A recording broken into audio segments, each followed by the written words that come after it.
Macaulay PH, your passion the lover channel. Mag-subscribe ka na! Mas lalong umugugong ngayon sa social media at pageant community ang iba't ibang alegasyon kaugnay sa naging resulta ng Miss Eco International 2026. Matapos kumalat ang umano'y listahan ng original top 10 candidates kung saan kabilang talaga ang pambato ng Pilipinas na si Gabby Carballo. Ayon sa mga rumored news at usap-usapan online, malakas umano talaga ang laban ni Gabby Carballo at isa siya sa mga kandidatong inaasahang makakapasok sa top 10 dahil sa kanyang beauty, confidence at higit sa lahat ay ang kanyang husay sa pagsasalita.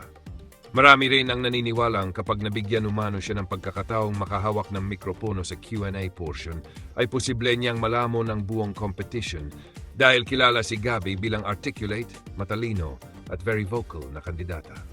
Mas lalo pang lumakas ang spekulasyon matapos kumalat ang umano'y original top 10 list kung saan kasama ang Pilipinas sa mga napiling bansa. Ngunit ayon sa ilang netizens at pageant insiders, sa huling bahagi umano ay pinalitan si Gabby Carballo at ipinasok si Miss Nepal sa official top 10 lineup.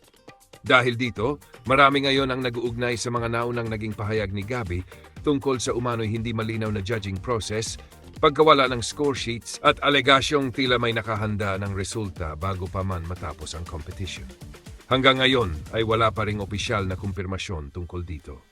Ngunit para sa maraming Pilipino, panalo pa rin si Gabby Carballo dahil ipinakita niya ang talino, elegance at fighting spirit ng isang tunay na Filipina queen sa international stage.